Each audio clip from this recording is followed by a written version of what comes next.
대한민국 근현대사를 성경적 세계관으로 알리고 전하는 대한역사문화원의 한국 근현대사 벌알기 특강입니다.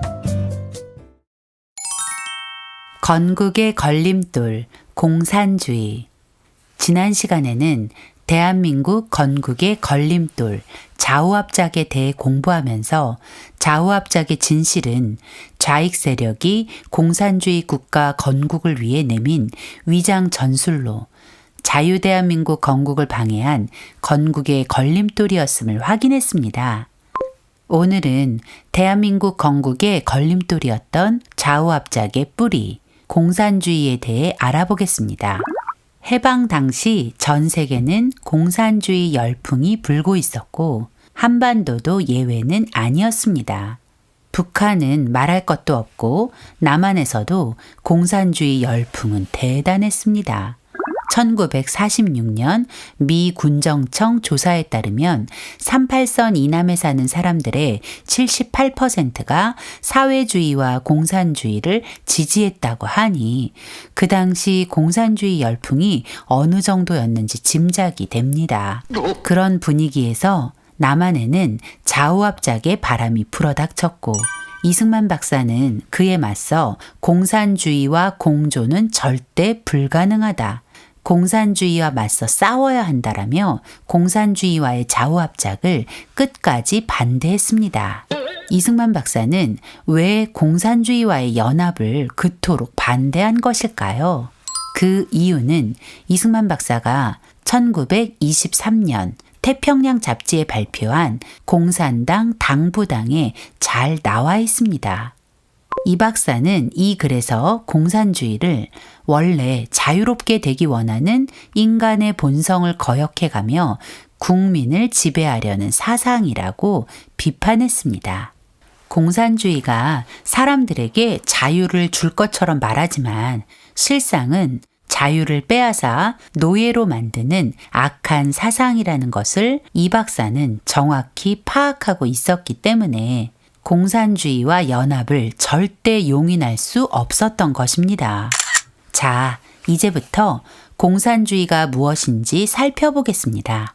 공산주의가 주장하는 핵심은 사유재산 철폐와 모든 재산 공유입니다. 언뜻 들으면 꽤 괜찮은 말처럼 들릴지도 모릅니다. 그러나 이 말은 치명적인 독을 숨긴 채 화려한 겉모습으로 손을 흔드는 독버섯과 같습니다. 사유재산이 무엇입니까? 말 그대로 한 개인이 소유한 재산입니다. 한 개인의 노력으로 얻은 대가로 당연히 그 사람이 그 재산에 대한 모든 권한을 가지는 것이 지극히 상식적인 일입니다. 그런데 공산주의자들은 그 재산이 마치 자신의 것인 양 사유재산을 철폐한다고 주장하는 것입니다. 더구나 그 재산을 일구는데 그 어떤 힘도 보태지 않은 사람과 재산을 공유하라고 하는 것이죠. 그렇다면 어떻게 사유재산을 철폐하고 재산 공유를 가능하게 한다는 것일까요? 공산주의자들이 내놓은 답은 계급투쟁입니다. 공산주의자들은 소외계층의 해방을 위해 계급투쟁으로 정의사회를 구현하여 유토피아를 건설한다고 서슴없이 말합니다. 계급투쟁으로 평등한 세상을 만들어준다는 것인데 한마디로 남의 것을 빼앗아 균형을 맞춘다는 것이죠. 강도와 무엇이 다를까요? 그런데 공산주의자들은 이것이 정의라고 말합니다. 그러나 이것은 절대 정의가 아니라 오히려 불의입니다. 사실 이성적으로 생각해보면 어처구니 없는 말이지만 안타깝게도 많은 사람들이 그 거짓말에 속아 공산주의의 노예가 되어버렸습니다. 이런 불의한 공산주의는 어떻게 시작되었을까요? 바로 칼 마르크스라는 사람으로부터 시작되었습니다. 그는 1818년 5월 독일에서 태어난 유대인입니다. 그는 자신의 욕망이 채워지지 않는 것을 세상의 탓으로 돌리고 원망하다가 공산주의라는 괴물을 만들어냈습니다. 마르크스는 엥겔스와 함께 1848년 공산당 선언이라는 얇은 소책자 하나를 세상에 내놓았습니다. 그 얇은 소책자는 유럽에 공산주의 열풍을 몰고 왔고 세상을 피로 물들게 했습니다. 무신론과 유물론의 기초 위에 쓰여진 공산당 선언은 부르주아와 프롤레타리아를 적으로 만들고 프롤레타리아에게 부르주아와의 계급투쟁을 부추기며 그리고 공산당이 프롤레타리아를 위해 계급투쟁의 길잡이가 되어주겠다며 사람들의 마음을 움직였습니다. 마르크스의 공산당 선언은 더 많은 그리고 끔찍한 공산주의자를 낳고 낳았습니다. 마르크스를 추종하는 그들은 하나같이 이렇게 말합니다.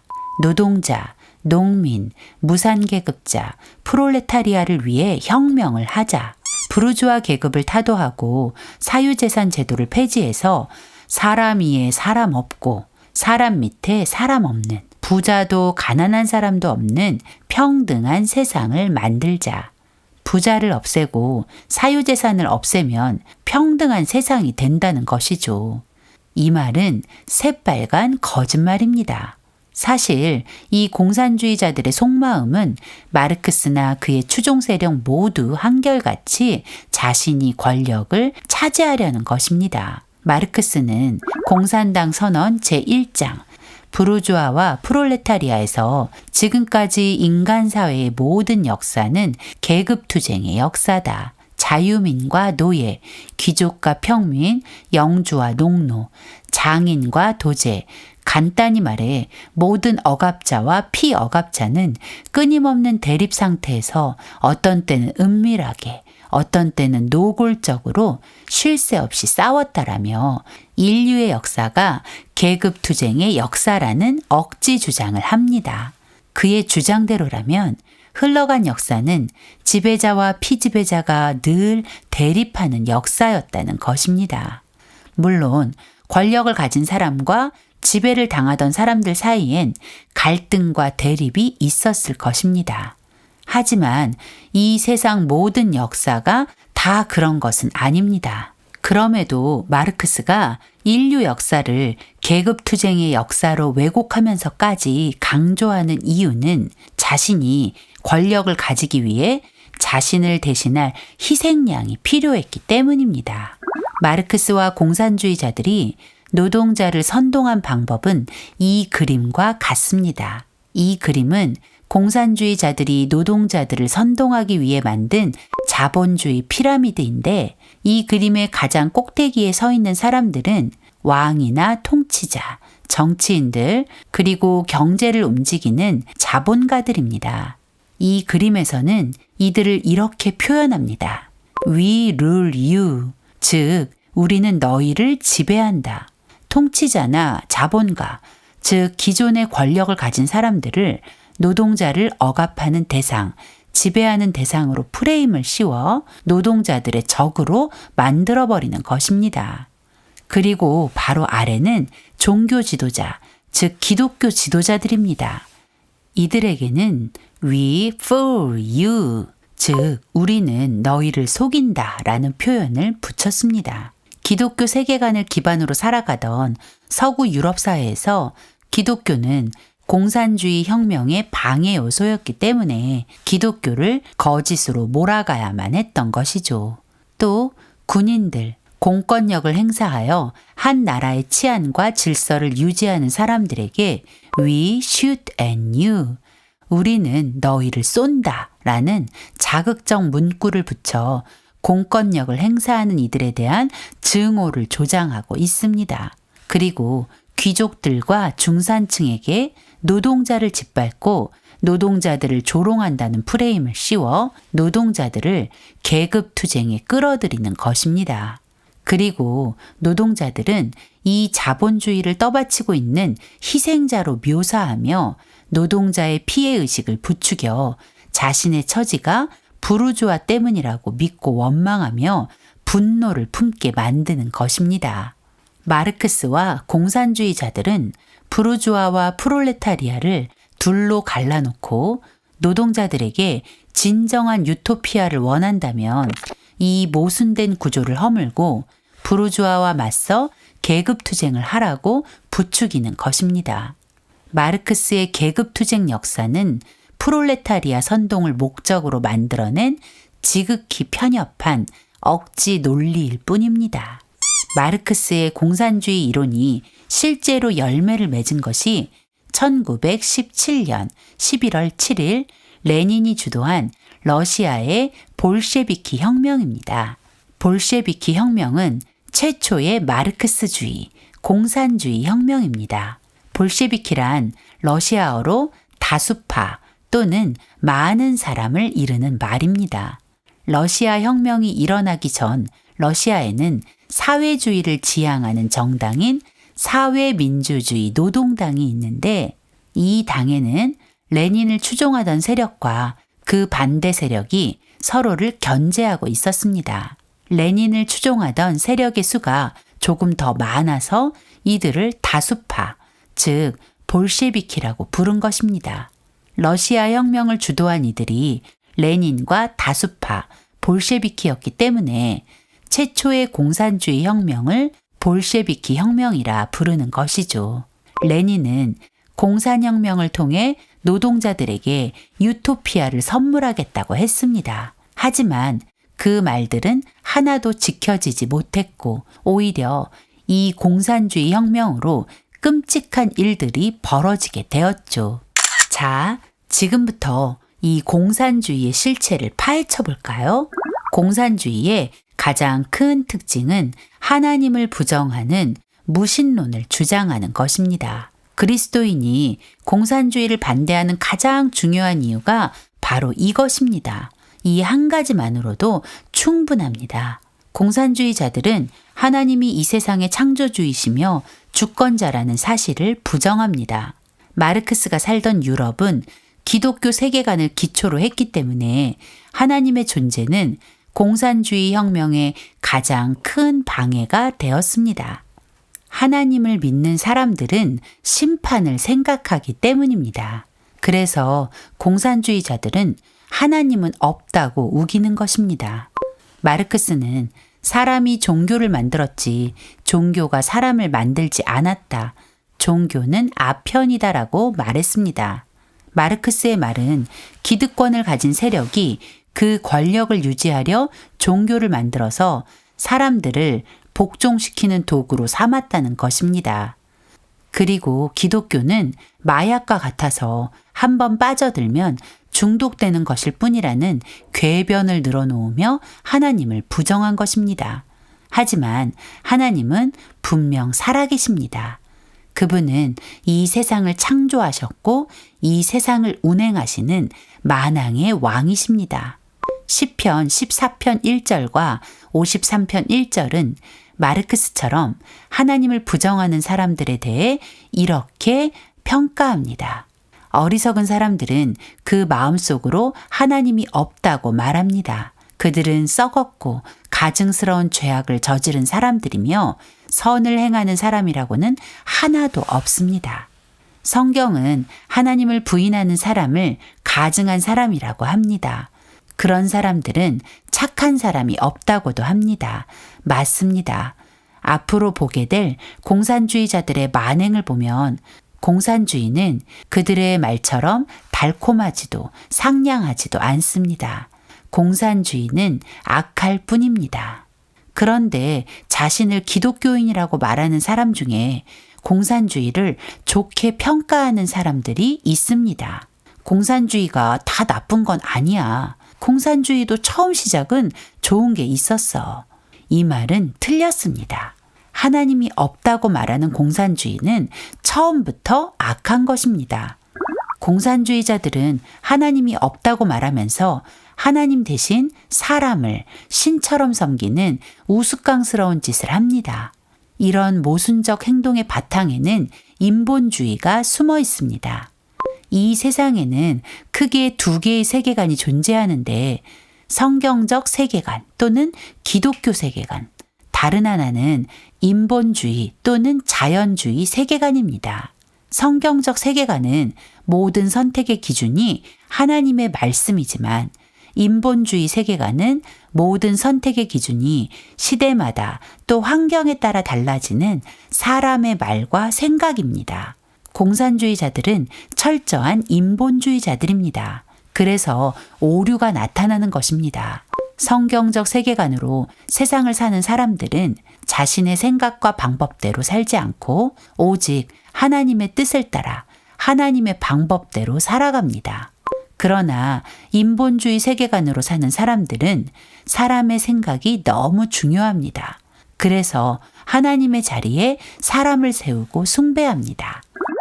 공산주의 혁명으로 권력을 잡은 사람은 하나님의 자리에 자신을 올려두고 경배하도록 했습니다.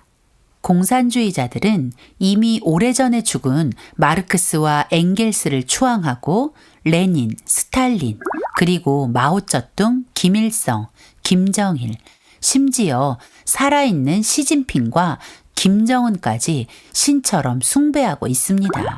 공산주의를 들여다보면 인본주의로 꽉 차 있는 것을 알게 됩니다. 창시자가 있고 그를 추앙합니다. 공산주의 이론가들의 규범을 책으로 만들고 그 규범을 추종하는 추종자들이 있습니다. 그 추종자가 공산당입니다. 공산주의에서 선택받은 민족은 공산주의 체제를 채택한 나라들이고 공산주의가 말하는 죄는 공산주의를 거부하는 것입니다. 공산주의자들은 공산주의자가 되는 것을 회심이라고 부르면서 회심의 방법은 공산주의를 믿는 믿음이라고 합니다. 공산주의자들은 하나같이 프롤레타리아를 위해서 노동자를 위해서 혁명을 한다고 말했지만 사실 그들의 목적은 자신이 권력을 차지하는 것이었습니다. 말은 혁명에 성공하면 프롤레타리아가 권력을 가진다고 말하지만 결국은 한 사람이 모두의 왕의 자리를 차지하고 자신의 마음대로 권력을 휘두르고 싶을 뿐입니다. 공산주의의 창시자인 마르크스는 노동자를 배려하는 사람이 아니라 남의 말에는 귀를 기울이지 않는 독재자의 위선자였고 엥겔스는 그런 마르크스를 위해 자기 아버지의 돈을 훔쳐낸 도둑이었습니다. 레닌은 혁명으로 모든 사람에게 평등한 세상을 줄 것 같이 말했지만 평등한 세상은 오지 않았습니다. 스탈린은 공산주의를 핑계로 수많은 사람을 학살했고 김일성은 모든 사람에게 쌀밥에 고깃국을 먹게 해준다고 했지만 사람들을 굶어 죽게 만든 악한 독재자일 뿐이었습니다. 공산주의자들의 논리는 이렇습니다. 혁명에 성공하면 프롤레타리아가 이 세상을 다스리게 될 것이라고 말합니다. 그러나 그 많은 프롤레타리아가 한꺼번에 통치자가 될 수는 없는 법. 공산주의자들은 공산당이 프롤레타리아를 대표하겠다고 합니다. 그런데 공산당원도 한두 명이 아닐 것이고 그러니 하는 수 없이 공산당 중에 수뇌부에 해당하는 중앙위원회가 모두를 대표해 어려운 일을 다 해주겠다는 것입니다. 그래서 지난 역사를 들여다보면 소련에서는 스탈린과 그 측근이, 중국에서는 마오쩌둥과 그 측근이, 북한에서는 김일성과 그 측근이 권력을 차지하고 결국 가장 큰 권력을 가진 한 사람의 1인 독재와 숭배로 결론을 맺는 것입니다. 결국 공산주의자들의 계급투쟁의 목적은 단 하나, 자기가 권력을 가지는 1인 독재일 뿐이죠. 공산주의자들은 유물론을 주장합니다. 하나님은 우리를 창조하실 때 몸만 만든 것이 아니라 우리에게 영과 혼을 주셨다고 성경은 증언합니다. 그러나 공산주의자들은 영혼 따위는 없다고 말합니다. 그러면서도 사람도 그냥 물질일 뿐이라고 합니다. 마르크스는 모든 정신, 즉 생각과 사상은 물질에서 나온다고 주장하며 눈에 보이는 세상이 전부고 영혼 같은 것은 존재하지 않는다고 주장합니다. 유물론은 마치 무신론과 쌍둥이 같습니다. 그러니 그들은 이렇게 생각합니다. 죽으면 끝인데 도덕, 윤리, 양심 같은 건 다 잊어버리고 공산주의 혁명을 성공적으로 마치는데 최선을 다하라는 것입니다. 그래서 유물론으로 무장한 공산주의는 목적을 이루기 위해서는 어떤 악행도 가능한 것입니다. 그러나 성경은 분명히 우리가 영적인 존재라고 말합니다. 그리고 우리의 최종 목적지가 천국 또는 지옥이 될 수 있다고 경고합니다. 이 경고를 받아들이는 이유는 우리가 영적인 존재라는 것을 인정하기 때문입니다. 그러나 공산주의자들은 영적 세계를 부정합니다.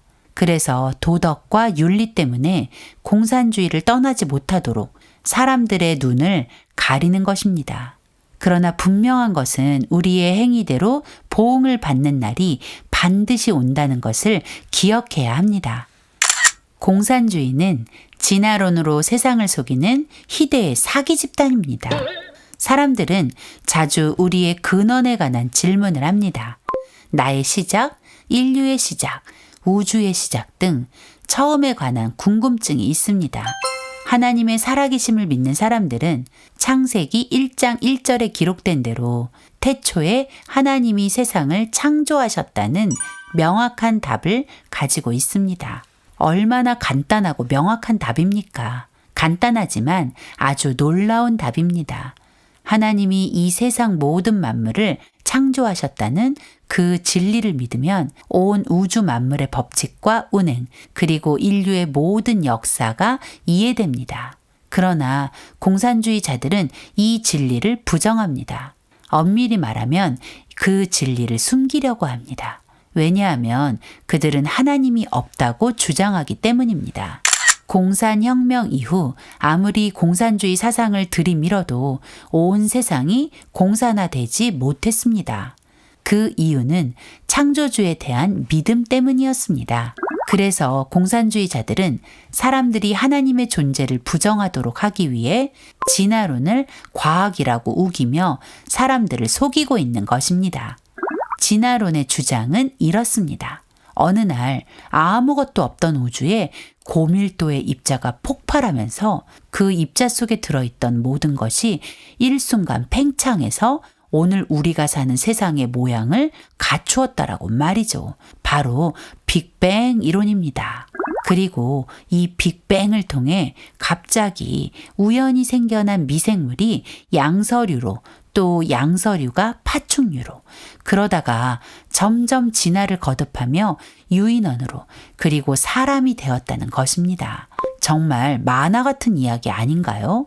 집을 지을 때도 자동차를 만들 때도 설계도라는 것이 필요합니다. 하다못해 작은 컵을 하나 만들어도 설계도가 필요한 법입니다.